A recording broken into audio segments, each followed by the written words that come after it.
आप सभी का स्वागत है हमारे YouTube चैनल पर। आज हम लोग स्टील स्ट्रक्चर में कंप्रेशन मेंबर के बारे में पढ़ेंगे। संपीड़न उपांग। तो कंप्रेशन मेंबर क्या होता है, इससे पहले हम लोगों ने क्या क्या पढ़ लिया है। टेंशन पढ़ लिया है, तनन उपांग पढ़े हैं। उससे पहले हमने वेल्ड पढ़ा था, वेल्ड से पहले रिविट पढ़ा था। तो जो लोग इस चैनल पर नए हों, पहले तो चैनल सब्सक्राइब कीजिए और ये वीडियो देखने से पहले आप वो प्रीवियस वीडियो सभी लोग देख लीजिए। तो बात करते हैं, स्टार्ट करते हैं। आज का जो काम है आपका संपीड़न उपांग, उसके बारे में पढ़ते हैं। संपीड़न उपांग क्या होता है? ऐसे उपांग जो संपीड़न बल का मतलब कंप्रेसिव फोर्स। कंप्रेसिव का मतलब कोई भी चीज़ है उसको आप दबा रहे हो। कंप्रेस का मतलब कंप्रेस दबाना, ठीक है। कंप्रेसिव फोर्स, संपीड़न बल वहन करने वाले उपांग को संपीड़न उपांग कहते हैं, ठीक है। तो इसमें क्या क्या हो सकता है, जैसे आप लोग देखे होंगे कॉलम है, कॉलम आपका ऐसे होता है, उस पर लोड क्या है, ऊपर से लग रहा है। कॉलम आपका ऐसे ऊपर से लोड लग रहा है ना, तो वो क्या होगा, उसमें क्या हो रहा है, उसको दबा रहे हो आप, कंप्रेस हो रहा है। तो उसका एक है आपका स्तंभ हो गया। स्ट्रट का मतलब क्या होता है, स्ट्रट भी आपका एक कॉलम की ही तरह समझ सकते हैं आप, ठीक है। ये आपका कॉलम, ये कॉलम ही होगा। उसमें अगर लोडिंग आपकी इंक्लाइंड हो, लोड आपका सीधे ना लटके इंक्लाइंड लगता है, तो वो क्या कहलाता है, स्ट्रट कहलाता है। राफ्टर का नाम सुने होंगे आप लोग, ट्रस में, कैंची में।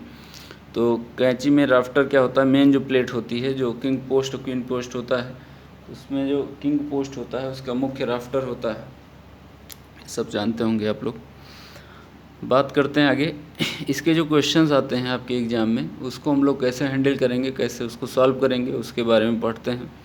तो पहला इसका जो स्टेप है, अगर वही स्टेप आपको याद रहेंगे तो आपके क्वेश्चन आसानी से हो जाएंगे। तो हम लोग का पहला स्टेप क्या है, संपीड़न सामर्थ्य गणना के चरण में पहला क्या है, पहला है प्रभावी लंबाई निकालना। तो प्रभावी लंबाई के लिए हम लोग अपना स्टील टेबल ओपन करेंगे। स्टील टेबल में ये दिया हुआ है, क्या दिया है, ये आपको दिया है इफ़ेक्टिव लेंथ। इफ़ेक्टिव लेंथ का मतलब, इफ़ेक्टिव लेंथ दिया हो, शायद दिख रहा हो, सबसे लास्ट वाला कॉलम। तो ये इन केसों के लिए इफ़ेक्टिव लेंथ कितनी होगी, लंबाई कितनी होगी, वो दिया हुआ है आपको। तो टेबल 47 से आप लोग इसको फाइंड आउट कर सकते हैं, निकाल सकते हैं। IS 800 2000 का है ये कॉन्सेप्ट, ठीक है। तो हम लोग प्रभावी लंबाई यहाँ से निकाल लेंगे। अगला क्या है, संपीड़ांक का काट क्षेत्रफल स्टील टेबल से ज्ञात करें। स्टील टेबल से हम लोग उसका सकल क्षेत्रफल निकालेंगे। सकल मतलब होल, ग्रॉस एरिया निकालेंगे। उसके बाद न्यूनतम परिभ्रमण त्रिज्या निकालेंगे, आर मिनिमम। आर मिनिमम क्या होता है, न्यूनतम परिभ्रमण त्रिज्या √I मिनिमम अपॉन ए। आई क्या है, जड़त्वाघूर्ण, न्यूनतम जड़त्वाघूर्ण। ए क्या है आपका सकल क्षेत्रफल, इसमें जो सकल क्षेत्रफल आया वो ए है। आप इसका √, करेंगे तो आर मिनिमम आएगा। आर मिनिमम आप टेबल से भी निकाल सकते हो, ठीक है, लेकिन आपको यहाँ से निकालेंगे तो मिनिमम इस जो परिभ्रमण त्रिज्या आएगी, न्यूनतम आएगी, कितनी आएगी वो इस फार्मूले से निकाल सकते हैं। चौथा स्टेप क्या है, तनुता अनुपात। तनुता अनुपात को हम लोग पहले भी पढ़े हैं, लैम्डा कहते हैं, जिसको प्रभावी लंबाई बटे न्यूनतम परिभ्रमण त्रिज्या। तो प्रभावी लंबाई हम पहले स्टेप में निकालेंगे, न्यूनतम परिभ्रमण त्रिज्या तीसरे स्टेप में निकालेंगे, दोनों को रेशियो करेंगे। ये क्या होना चाहिए, ये हमेशा कम होना चाहिए 180 से, ठीक है। इसकी वैल्यू हमेशा कम होनी चाहिए 180 से, तनुता अनुपात की। अगला क्या है, संपीड़न प्रतिबल। संपीड़न प्रतिबल सिग्मा AC। सिग्मा AC का एक फार्मूला भी है, इस पर एक न्यूमेरिकल भी हमने किया है। तो इसका एक फार्मूला है, उसी फार्मूले से हम इसको सॉल्व करते हैं।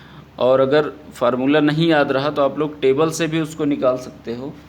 वो जो टेबल है वो आपकी टेबल कहाँ मिलेगी,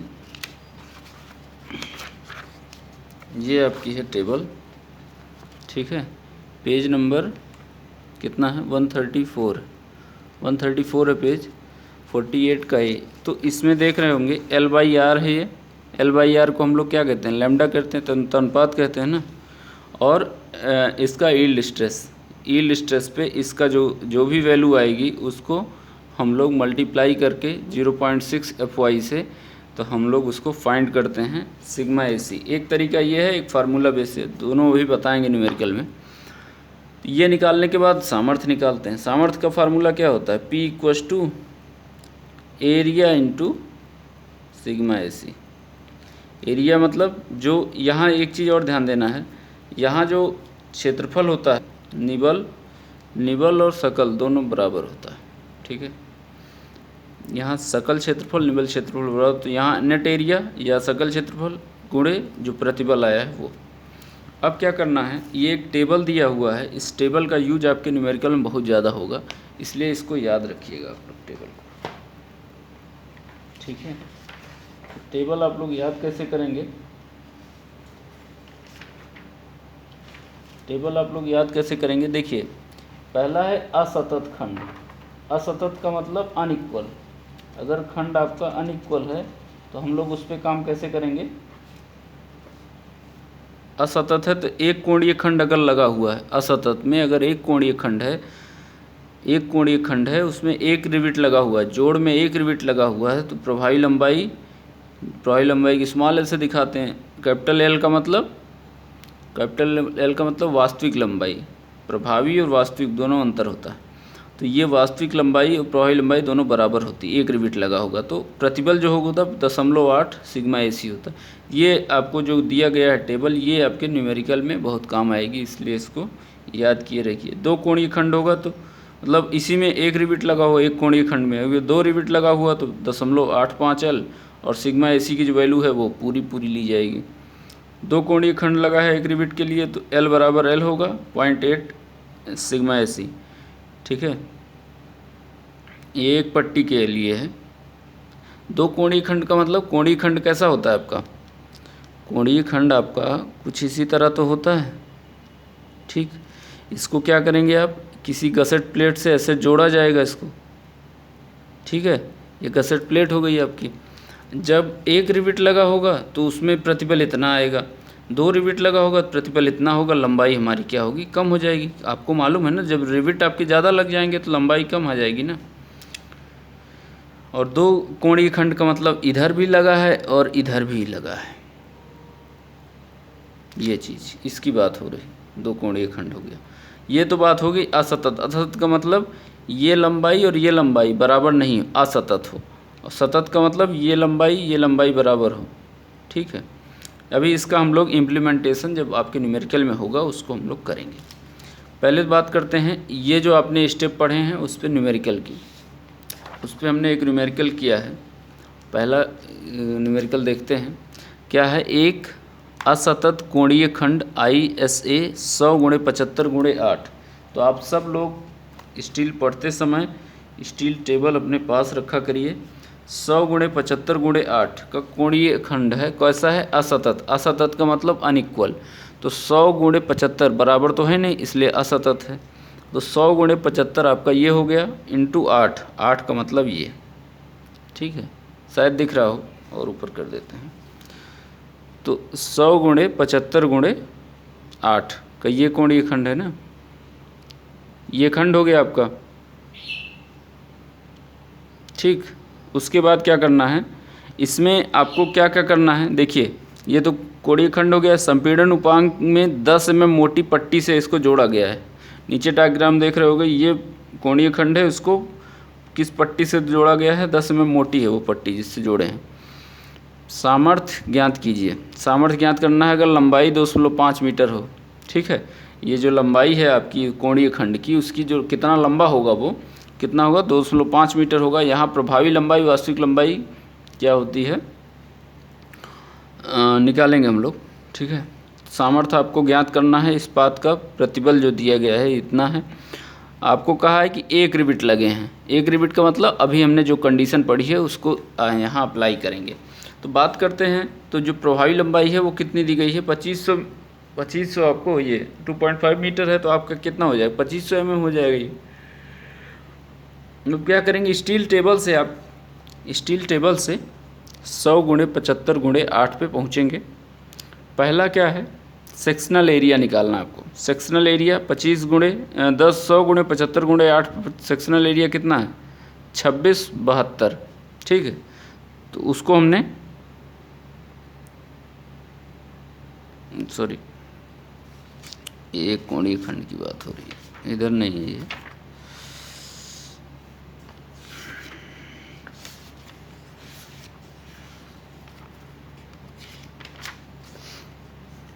सौ गुणे 75 गुणे 8 में यहाँ लिखा हुआ है ना अनइक्वल, वो हम लोग 2 कोणीय खंड की बात कर रहे थे, यहाँ एक सिंगल का बात हो रहा है। तो 100 गुणे 75 गुणे 8 पे एरिया कितना है, सेक्शनल एरिया ये है, ये कितना है 1336, ये लिखा हुआ है, एरिया आपका 1336 आ गया। और किस चीज़ की ज़रूरत है, centre of gravity c x x. वैसे यहाँ इस क्वेश्चन के लिए नहीं ज़रूरत है क्योंकि एक कोणीय खंड यूज हो रहा है, अगर 2 यूज होता तो हम लोग उसको अलग तरीके से सॉल्व करते क्वेश्चन को। तो इसके लिए सी एक्स कितना है 30.1 है, और रेडियस ऑफ गायरेशन मतलब न्यूनतम परिभ्रमण त्रिज्या, इसके लिए कितनी है, परिभ्रमण त्रिज्या कितनी है 15.9 है। ठीक है, तो सारी चीज़ें आपने यहाँ लिख लिया, 15.2 आर मिनिमम हो गया, सी एक्स आपका इतना आ गया है। खैर ज़रूरत नहीं है इन दोनों की, इसकी ज़रूरत है आर मिनिमम की, इसकी नहीं है। तो हमारा पहला स्टेप क्या था, प्रभावी लंबाई निकालना। दूसरा क्या था, सकल क्षेत्रफल भी निकाला हमने स्टील टेबल से, परिभ्रमण त्रिज्या भी निकाल लिए। ठीक, अब क्या करते हैं, तनुता अनुपात निकालते हैं। तो तनुता अनुपात के लिए लैम्डा का फार्मूला क्या होता है, L/R होता है, लैम्डा बराबर L/R होता है ना। तो लैम्डा आपका कितना है, L बराबर कितना है 2500 है, R बराबर कितना है 15.9, ये क्या है 157.23 आ रहा है, ये छोटा है किससे 180 से, इसका मतलब कंडीशन सही है, आप सही रास्ते पर चल रहे हैं। अगला क्या है, सिग्मा AC निकालना। सिग्मा AC हम लोग कैसे निकालेंगे, अभी हमने बताया आपको कि अगर ये जो आपको तनुता अनुपात आया है, ये रेशियो किसके किसके बीच में, 150 और 160 के। 150 ये है, 150 आपका ये है, ठीक है, 160 ये है, इनके बीच में 250 आपका ग्रेड है, स्टील का प्रतिबल कितना है 250 है। तो 250 ग्रेड पे इसकी वैल्यू कितनी है, 250 ग्रेड पे आप इसकी वैल्यू देखेंगे 0.303 हो गई, तो इसकी वैल्यू कितनी है 0.303 हो गया। और 160 पे कितनी है वैल्यू इसकी 0.270। ठीक है, तो ये तो बात हो गई इस पे, इन दोनों की वैल्यू इसकी। ठीक, अब क्या करिएगा, इसको ये वैल्यू लिख लीजिए, इसको ये लिख लीजिए। तो क्या करेंगे हम, सिंपल देखिए इसमें कुछ दिक्कत हो गई होगी आप लोग को।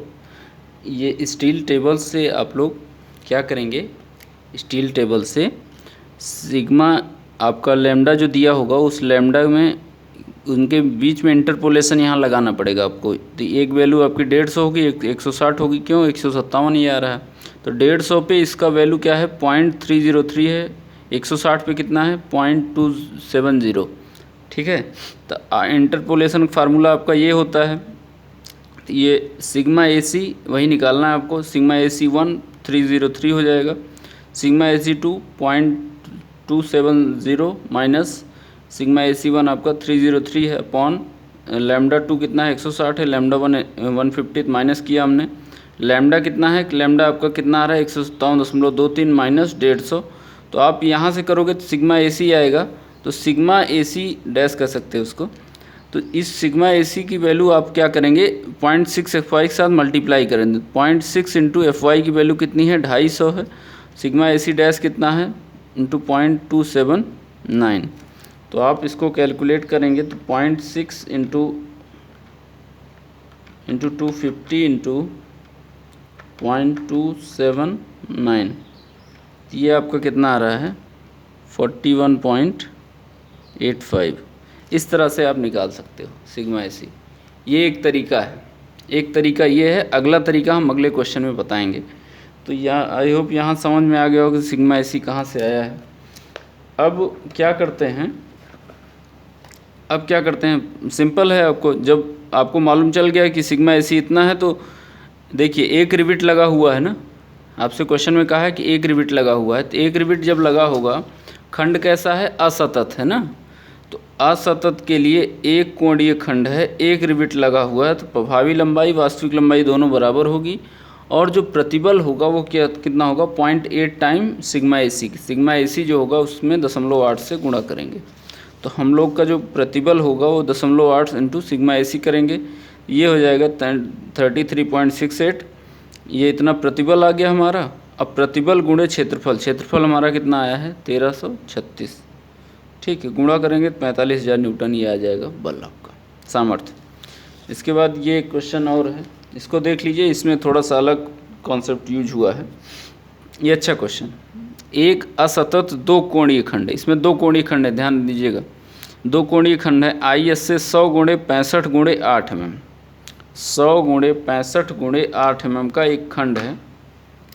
तो आप क्या करेंगे, अपना स्टील टेबल ओपन करेंगे, जो चीज़ दिया हुआ है उसी के अकॉर्डिंग आप काम करते चले जाइए, और कुछ नहीं करना है इसमें, ठीक है। फिर और क्या दिया हुआ है, जिसकी लंबाई 2 मीटर, लंबाई आपको 2 मीटर दिया है, लंबी टांग के संगम पट्टियाँ 10 मीटर की, ये जो प्लेट है आपको वो दिया है 10 mm मोटी है। सामर्थ्य ज्ञात करें जब सिरे पर 2 रिविट लगे हों, जब 2 रिविट लगा हो तो उस टाइम आप उसकी सामर्थ्य ज्ञात कीजिए। तो ज्ञात करते हैं अभी। पहले तो क्या करना है, आप IS से 100 गुणे 65 गुणे 8 mm का कोणीय खंड ओपन करेंगे। तो यहाँ से आप लोग देख रहे होंगे ये 100 गुणे 65 गुणे 8 की बात कर रहा है, ये यहाँ की बात कर रहा है। इसमें सेक्शनल एरिया कितना होगा, सेक्शनल एरिया 1257 होगा, ठीक है। ये हो गया 1257 mm स्क्वायर एरिया हो गया। और CXX कितना है, 32.8 है। CYY कितना है, 15.5 है, ठीक है। ये दो चीज़ हमने लिख लिया। IXX आपको यूज करना पड़ेगा, IXX ये दिख रहा होगा, ये IYY है। तो इन दोनों की भी वैल्यू आप क्या करेंगे, लिख लेंगे। ये वैल्यू है 125.9 और ये कितना है 41.9, ठीक है। तो 125.9, 41.9, ये सारी चीज़ें लिख ली गई हैं। कुछ सिंपल मतलब केवल आपको स्टील टेबल से वैल्यू नोट कर लेनी है। अब यहाँ क्या है कि इससे पहले के क्वेश्चन में एक कोणीय खंड था, यहाँ क्या है, दो कोणीय खंड है, दोनों में ये प्लेटें जुड़ी हुई हैं, ठीक है। तो एक का एरिया इतना है तो दोनों का एरिया कितना हो जाएगा, 2 से गुणा कर देंगे, ठीक है ना। दोनों का एरिया कितना होगा, इतना हो जाएगा। CXX का मतलब क्या होता है, पहले जब ये एक खंड था, जैसे देखिए इस डायग्राम में आपको दिखाई पड़ेगा CXX है क्या, नीचे से ये डिस्टेंस, ये लाइन जो दिख रही होगी वो CXX है, और इस किनारे से ये इधर ये डॉट डॉट लाइन गई है वो क्या है, CYY है। अगर आपसे कहा जाए कि एक प्लेट इधर और लग जाएगी तो या क्या CXX में कोई फ़र्क आएगा, नहीं आएगा, ठीक है। क्यों नहीं आएगा, क्योंकि प्लेट आपके इधर लग रही है। तो इधर जैसे देखिए इस क्वेश्चन में प्लेट आपकी क्या है, इधर लग गई है एक, तो इसमें फ़र्क नहीं आएगा कोई। लेकिन CYY क्या होगा, CYY में फ़र्क आएगा। क्यों आएगा, क्योंकि एक प्लेट इधर लगी, एक प्लेट इधर लगी है, तो उसका जो केंद्रक होगा क्या होगा, बीच में आ जाएगा। उसका जो केंद्रक होगा वो कहाँ चला जाएगा, बीच में चला जाएगा, ठीक है। पहले एक प्लेट थी तो उसका केंद्रक क्या होगा, इनके इधर यहाँ कहीं आ रहा था। जब एक प्लेट इधर है एक प्लेट इधर है तो दोनों का केंद्रक कहाँ होगा, बीच में आ जाएगा। एक का था तो ये CYY पे लग रहा था, समझ में आ रहा होगा शायद। अब क्या करना है, यहाँ से ये चीज़ क्या हम लोग निष्कर्ष निकाले, इससे क्या हुआ कि जो CXX होगा उस पर जो आघूर्ण होता है, उस पर जो जड़त्व आघूर्ण होगा वो नहीं बदलेगा, CYY का जड़त्व आघूर्ण बदलेगा, ठीक। क्योंकि इसमें सिमेट्री नहीं है, ठीक। अगला क्या है देखिए, तो इसका जड़त्व आघूर्ण कितना है, XX का 125.9। तो हम क्या करेंगे, दो कोणीय खंड है इसलिए 2 से इसमें गुणा कर दिया गया, सिंपल। तो ये हो जाएगा 251.8 गुणे 10⁴ mm²। अगला है IYY निकालना, ये टफ काम है। IYY के हम लोग निकालते कैसे हैं, इसका फार्मूला यही है, IYY = I प्लस AH²। ये फार्मूला शायद पढ़े होंगे आप लोग। तो यहाँ क्या है, IYY तो ये दिया हुआ है आपको 41.9।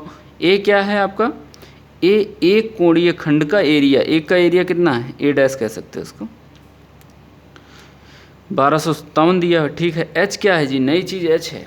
एच क्या है, एच कुछ नहीं है, ये जो आपको ब्लैक कलर की पट्टी, संगम पट्टी दिख रही होगी, इसके सेंटर से ये जो एक कोणीय खंड है उसके सेंटर, उसके केंद्र के बीच की दूरी क्या कहलाती है, एच कहलाती है। अब आपसे क्या कहा जाए, यहाँ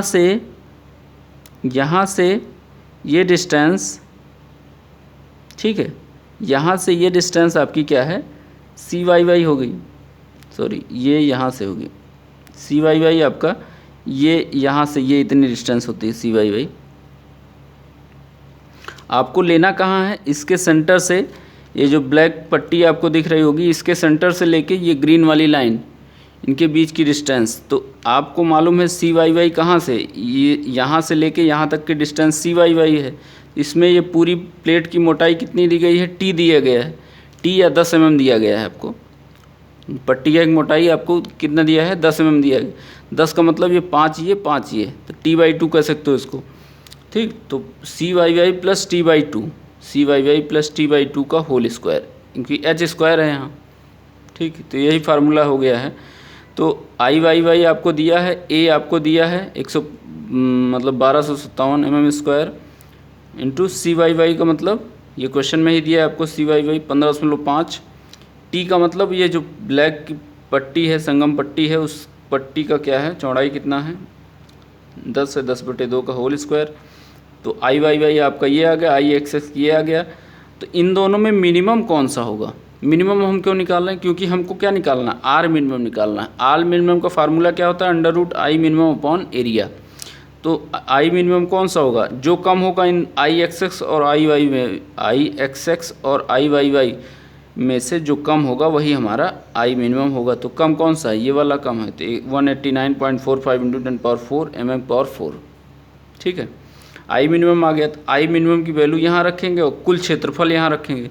कुल का मतलब ये जो आया है, कुल क्षेत्रफल हम यहाँ रखेंगे, तो क्या होगा, आर मिनिमम आ जाएगा आपका 27.45, ठीक है। अब बात करते हैं इससे आगे, जब सिरों पर 2 रिवेट लगे हैं, देखिए एक ऐसा खंड है, असतत है, इसमें क्या हुआ है, इसमें क्या हुआ, 2 कोणीय खंड लगे हैं, ठीक है, 2 कोणीय खंड है और रिवेट कितने लगे हुए हैं, 2 कोणीय खंड है ना, 2 कोणीय खंड है, रिवेट कितने हैं, 2 लगे हुए हैं, 2 रिवेट या वेल्ड। तो उसके लिए हमारी जो लंबाई हो 0.85 L हो जाती है, और जो प्रतिबल है वो कितना हो जाता है, प्रतिबल सेम रहेगा। तो आप क्या करेंगे, सिरे पर 2 रिवेट लगे, इसलिए प्रभावी लंबाई क्या होगी, 0.85 L हो जाएगी। L कितना दिया है क्वेश्चन में आपको, क्वेश्चन में आपको 2 मीटर दिया हुआ है L, ठीक है, तो कोई दिक्कत नहीं होनी चाहिए इससे। 2 मीटर दिया, तो ये प्रभावी लंबाई आपको 1700 mm आ जाएगी।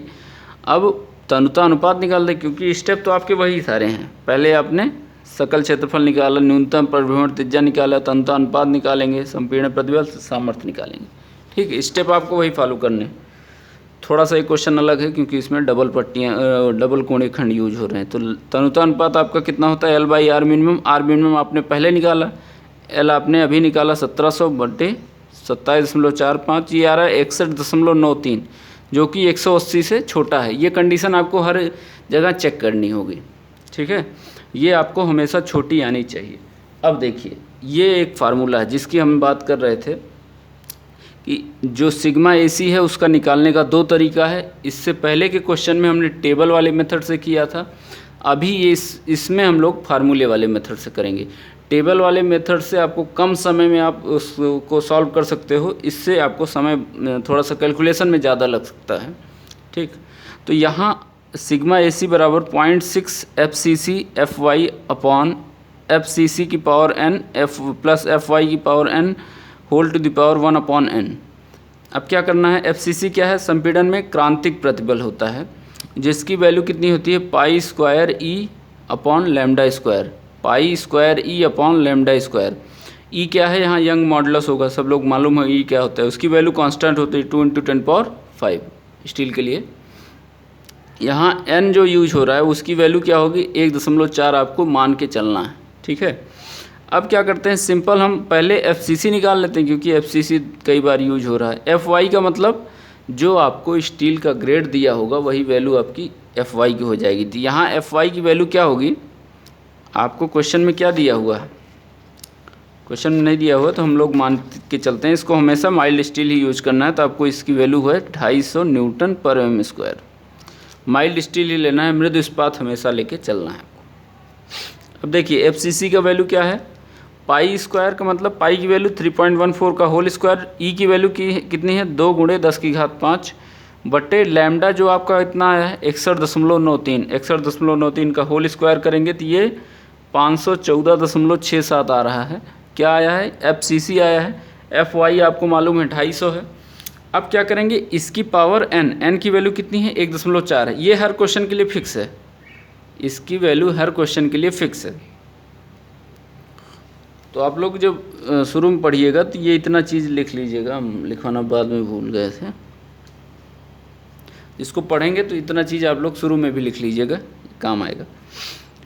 तो FCC की पावर हम 1.4 क्यों कर रहे हैं, क्योंकि FCC की पावर n है, n की वैल्यू क्या है 1.4 है। तो FCC हमारा इतना आया है, उसकी पावर 1.4 करेंगे तो ये इतना आ जाएगा 6253.74 न्यूटन पर mm²। FY की पावर n है, तो FY आपका 250 दिया हो तो उसकी पावर 1.4 करेंगे तो ये 2275.7 न्यूटन पर mm² आ जाएगा। अब क्या करेंगे, सिंपल इसी फार्मूले में सब वैल्यू रख देते हैं। सिग्मा AC = 0.6, FY कितना है 250 है, FCC कितना है 514.67 बटे FCC पावर n का मतलब 6253.74 प्लस FY की पावर n का मतलब 2275.7, इसकी होल पावर 1/n, 1/n का मतलब 1/1.5। ठीक, अब इसको सिंपली कैलकुलेट, इनको मल्टीप्लाई करिए, इनको जोड़ के इसकी पावर 1/4 1/1.4 कर लीजिए, ये 640.73 आएगा। और इसको 0.6 से मल्टीप्लाई करेंगे तो सिग्मा AC आपका जो आएगा वो कितना आएगा 120 न्यूटन पर mm² आ गया। आपकी जो सामर्थ्य आएगी, प्रतिबल आएगा वो इतना आएगा। तो सामर्थ्य हमको निकालना रहता है हर क्वेश्चन में। तो सामर्थ्य के लिए P = sigma AC × area. Sigma AC कितना है, ये आया है। एरिया आपका कितना है, टोटल एरिया, जो टोटल एरिया आपका आया खंड का कुल क्षेत्रफल 25-15, ठीक है, उसकी बात हो रही। तो ये आपका 14 लिखा है, 15 होगा। तो ये आपका 120 × 25 14 है। तो P का मान क्या हो जाएगा, इतना न्यूटन आ जाएगा ये बल। आप इसको किलो न्यूटन में भी बदल सकते हो। तो आज के लिए इतना ही। इसके बाद हम लोग कंप्रेशन मेंबर में ही प्रभावी क्या कहते हैं बिल्डअप सेक्शन के बारे में पढ़ेंगे। बिल्डअप सेक्शन क्या होते हैं उनके बारे में जानकारी लेंगे। तो अगर आप लोग को वीडियो अच्छा लगा हो तो आप लोग सब्सक्राइब कर लीजिए, चैनल को शेयर कर दीजिए और भी जो आपके दोस्त हों। Thank you.